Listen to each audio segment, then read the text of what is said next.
जो हमने संघ को कहते सुना आज समन्वय समिति की बैठक के मंच से, वो ये कि कई बार ऐसी स्थिति होती है जब शासन के पास आंकड़े होने चाहिए तो उस दृष्टि से जातिगत जनगणना होनी चाहिए, लेकिन उसके जो आंकड़े आए उनका राजनीतिक उपयोग नहीं होना चाहिए।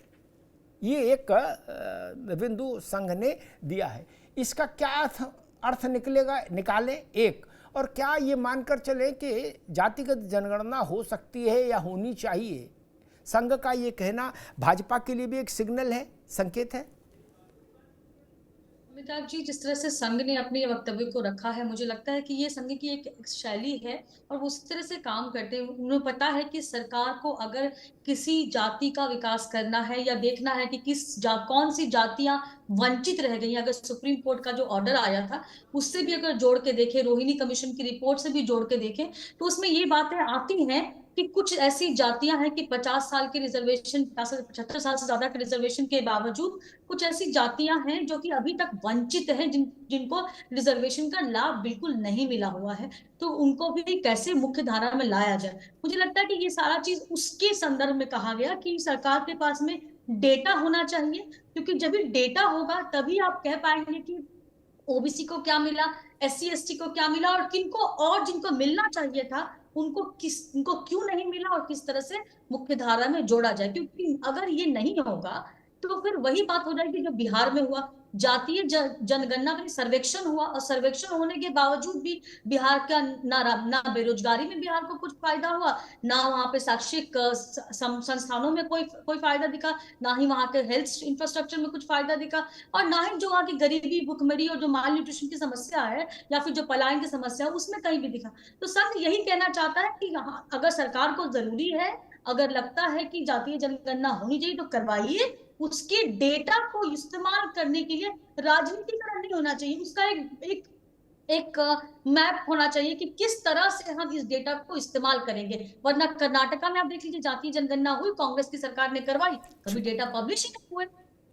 जी, तो उस जी मित्र त्रिपाठी जी, आपके पास आऊंगा कि कांग्रेस ने ये अभिप्राय कैसे निकाला कि संघ ने जातिगत जनगणना का विरोध किया। ये कांग्रेस ने जो कंक्लूजन निकाला है, ये कहाँ से निकाला और क्यों निकाला, ये मेरा प्रश्न है। उससे पहले जो सुजाता जी करी उस पर मुझे एक बात मेरी समझ ये कहती है, देश में कितनी जातियां हैं और उनकी कितनी कितनी संख्या है उन जातियों के अधीन आने वाले लोगों की, इसका आंकड़ा सार्वजनिक हो जाने में ऐसा नहीं है कि गंगा जो है वो गंगोत्री की बजाय गंगा सागर से ऊपर पहाड़ पर चढ़ने लगेगी।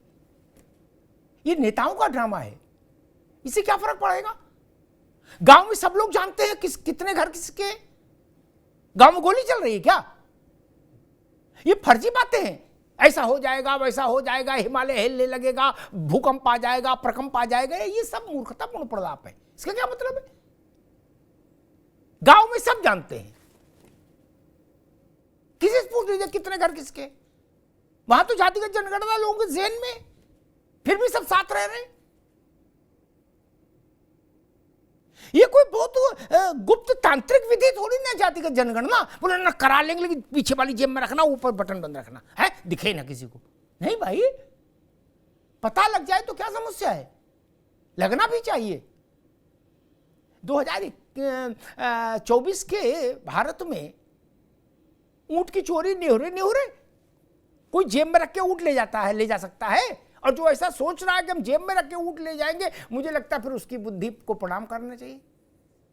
ऊंट जाएगा तो सड़क से ही में जाएगा, जनगणना होगी तो सबको पता लगेगा कौन कहां खड़ा है। त्रिपाठी जी, लेकिन आपसे मूल सवाल मेरा ये कि आपकी पार्टी ने ये कैसे नतीजा निकाल लिया कि संघ ने कहा कि जातिगत जनगणना नहीं होनी चाहिए या हम उसके विरोध में हैं, ये आरएसएस ने जातिगत जनगणना का खुलकर विरोध कर दिया, ये आपने नतीजा कहां से निकाला? आपने कोई अलग चीज सुनी जो हम लोग नहीं सुन पाए देश ने? अमिताभ जी, सबसे पहले तो आज 2024 के भारत में जो आप कह रहे हैं, आज के समय में सबको राहुल गांधी का शुक्रगुजार होना चाहिए कि जो मुद्दा उन्होंने 2024 के चुनाव में ताकत के साथ उठाया, आज वो सभी के लिए बहस का मुद्दा है।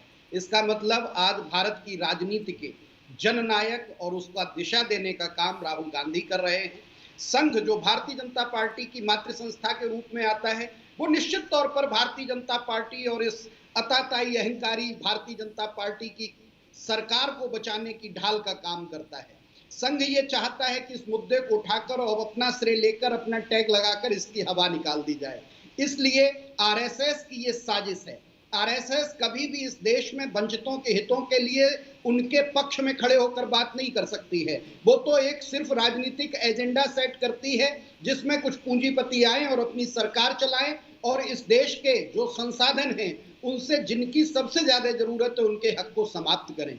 तो ये आरएसएस की जो चाल है। नहीं त्रिपाठी जी, बाकी आपने जितनी आपने खरी खोटी सुनानी थी मैंने नहीं टोका, और दो चार कड़े शब्द इस्तेमाल करना चाहते कर लीजिए। मेरा प्रश्न अनुत्तरित रह गया। आज जो संघ ने कहा केरल में, उसको आपने अलग सुना, मैंने अलग सुना। क्या आपने पहली लाइन क्या लिखी? आरएसएस ने खुला विरोध कर दिया जातिगत जनगणना का। मैं ये समझ रहा हूं, ये ज्ञान कहां से पाए? जी मैं बता रहा अमिताभ जी, दरअसल ये मुद्दा आज पूरा देश बड़ी उम्मीद से देख रहा है, कांग्रेस की ओर, इंडिया गठबंधन की ओर, राहुल जी की ओर, कि जाति जनगणना होने वाली है।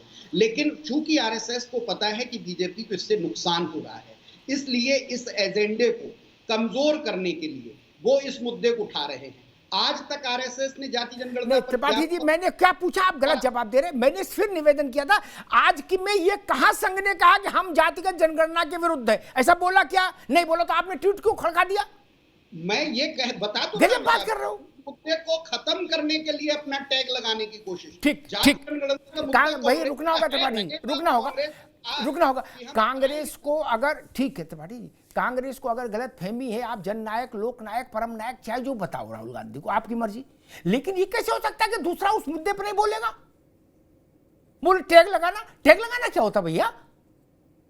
इस देश में सबको अधिकार है। ननकू भी बोलेगा जनगणना पर और रफीक भी बोलेगा। कोई कांग्रेस ने ट्रेडमार्क पेटेंट करा लिया क्या?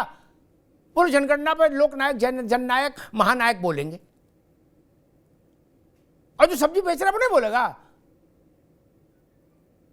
ना? भाई मेरा प्रणाम, ऐसे नहीं चल सकता देश। सब बोलेंगे और सबकी सुनी जाएगी। कांग्रेस, त्रिपाठी जी, बिल्कुल कांग्रेस को श्रेय पर श्रेय दिए जा रहे हैं। मुझे 6 सितंबर 1990 की लोकसभा का वो सत्र याद आता है। मैं उस सत्र में एक पत्रकार के नाते, शुरुआती दौर के पत्रकार के नाते वहां मौजूद था। विश्वनाथ प्रताप सिंह मंडल कमीशन की सिफारिशें लागू करने का प्रस्ताव लेकर आए थे और राजीव गांधी जी मेरे ख्याल 2-2.5 घंटे बोले थे लगातार, और उनने वहां बखिया उधेड़ दी थी मंडल की, विश्वनाथ प्रताप की, और उन्होंने कहा था ये देश को तोड़ने और बांटने की साजिश कर रहे हैं राजा साहिब। उनका शब्द था, वो उच्चारण था राजा साहिब का। उन्होंने कहा हम इसका समर्थन नहीं कर सकते। मंडल का बोलो सियावर रामचंद्र की जय। अब पिताजी ऐसा कह रहे, बेटा ये कह रहा, समझ ही नहीं आ रहा। इंदिरा, और उससे पहले 15 अगस्त 1983 में इंदिरा जी ने क्या कहा था लाल किला पे, कि इस देश की सबसे बड़ी बीमारी है जात। मैं चाहती हूं जात निरपेक्ष समाज बने। और राजीव जी जब बोलना शुरू किए थे ना त्रिपाठी जी, तो उन्होंने मालूम कहां से बात शुरू की थी? उन्होंने ऑनरेबल स्पीकर सर ये सब तो करने के बाद अंग्रेजी में बोले थे। उन्होंने अपना पार्टी का नारा कोट किया था, जात पर न पात पर, इंदिरा जी की बात पर मोहर लगेगी हाथ पर। राजीव गांधी क्या? अब आप सब लोग गंगा जल हाथ में लियो करे ना, सुबह जात, शाम जात, रात में जात, जाति जात, महानायक, लोकनायक, जननायक। तब फिर राजीव गांधी को क्या बताएंगे और इंदिरा जी को क्या बताएंगे, जब सब इनको ही बता दिया आपने? और फिर जवाहरलाल जी के लिए क्या विशेषण इस्तेमाल होगा? नहीं, जब लोकनायक, जननायक, महानायक तो यही हो गए, फिर जवाहरलाल जी को क्या कहें? उनको गुड्डू पप्पू की श्रेणी में रख दें क्या? नहीं ना। इसलिए मैं कहता हूं जब घर में ज्यादा बड़े बूढ़े हो तो उनके भी ध्यान रखो। सब इन्हीं को बता दोगे तो फिर बाकी के क्या कहेंगे? खैर, अशोक यादव जी, अगर अभी अगर की बात है, जब लोग न हो जाए तब लोग तो अगर ही अगर है, सियासत है। मेरी समझ ये कहती है कि 27 के चुनाव से पहले उत्तर प्रदेश के जातिगत जनगणना का मामला सिरे चढ़ जाएगा, ट्रेन चल देगी, जातिगत जनगणना हो जाएगी देश में। ऐसा मुझे इंप्रेशन लग रहा है। और एक बार हो गई तो जिसने कराई क्रेडिट उसको जाता है क्या? अब यूं तो सब लोग कहते हैं कि मंडल हमारे दबाव में लागू हुआ, क्या कांग्रेस छोड़कर सभी ने कहा था, लेकिन मंडल के मसीहा पर जिसने लागू किया उस वही बना विश्वनाथ प्रताप सिंह यादव जी। तब क्या होगा? अमिताभ जी देखिए, हमारे राष्ट्रीय अध्यक्ष ने अभी रिसेंटली बयान भी दिया था कि समय और परिस्थिति को देखते हुए हो सकता है भारतीय जनता पार्टी और उसका मूल संगठन आरएसएस जातीय जनगणना का भी एक सिक्का उछाल सकते हैं। उनकी भविष्यवाणी सही हुई, उन्होंने कहा था पहले ही। दूसरी बात, भारतीय जनता पार्टी या आरएसएस ये लोग गिरगिट हैं, गिरगिट जैसे होता है ना, उनके पिगमेंट्स होते हैं उनके स्किन में, इन्वायरमेंट के हिसाब से कभी लाल कभी हरा कभी पीला ऐसे बदलता रहता है। तो भारतीय जनता पार्टी आरएसएस ऐसे ही है, समय और परिस्थिति के हिसाब से वो अपने कलर को बदलती रहती है।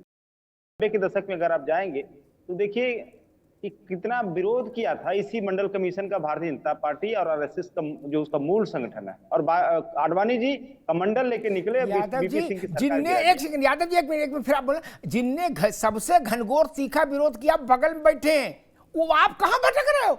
सबसे आपने तो बहस नहीं सुनी, मैंने तो पार्लियामेंट में रह के बहस सुनी। सबसे तीखा विरोध राजीव गांधी का था, सबसे तीखा विरोध। और राजीव गांधी जब बोल रहे थे तो कम से कम 3-4 बार उनकी और विश्वनाथ प्रताप की झड़प हुई।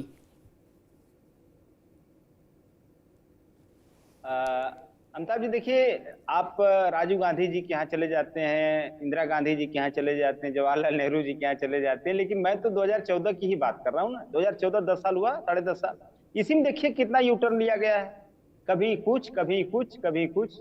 तो समय और परिस्थिति के हिसाब से राजनीतिक दल, हो सकता है कांग्रेस ने उस समय जो गलतियां की थी उसके बाद राहुल गांधी जी ने उसको सुधारा और आज उस ट्रैक पे चल रहे हैं जिस ट्रैक कि आज पिछड़े दलित आदिवासी अल्पसंख्यक उनको इनकी उत्थान की बात कर रही कांग्रेस पार्टी। तो हमारा विचारधारा सेम है इंडिया गठबंधन की वजह से। ठीक है, अच्छा अशोक जी, इसमें एक प्रश्न है, फिर मैं रत्नाकर जी के पास जाऊंगा। ये बड़ा बुनियादी प्रश्न है, इस पर राय विचार होना चाहिए, कांग्रेस को भी चिंतन करना चाहिए। इसमें जातिगत जनगणना होनी चाहिए मेरी दृष्टि में, लेकिन इसमें यह भी हो कि मुस्लिमों के भीतर भी जातियों का वर्गीकरण और उसकी संख्या सामने देश के आनी चाहिए। भाई जब जातियों के आधार पर मुस्लिम वर्ग में भी आरक्षण है ना, पिछड़ों में आरक्षण मिल रहा है ना उनको, वो जातियों के आधार पर ही मिल रहा है, धर्म के आधार पर तो मिल नहीं रहा, तो उनकी भी गिनती हो जाए। नहीं यादव जी, फिर ये नहीं चले कि इस्लाम में जाति प्रथा नहीं है, फिर ये थ्योरी नहीं चले। नहीं, एक बार हो ही जाए, फरियाद लो। अमिताभ जी, क्या ऐसा कोई प्रावधान है क्या कि धार्मिक आधार पे जाति जनगणना होती है? ऐसा कोई प्रावधान तो मुझे नहीं लगता कि है कि भाई हिंदू की होगी, मुसलमान की नहीं होगी, या ईसाइयों की नहीं होगी और फलाने की नहीं होगी। ऐसा कोई धार्मिक आधार पे जनगणना तो मैंने सुना नहीं था। जनगणना होगी तो हिंदुस्तान के जितने नागरिक है सबकी जनगणना होती है। इसमें सवाल कहाँ से कोई पैदा होता है?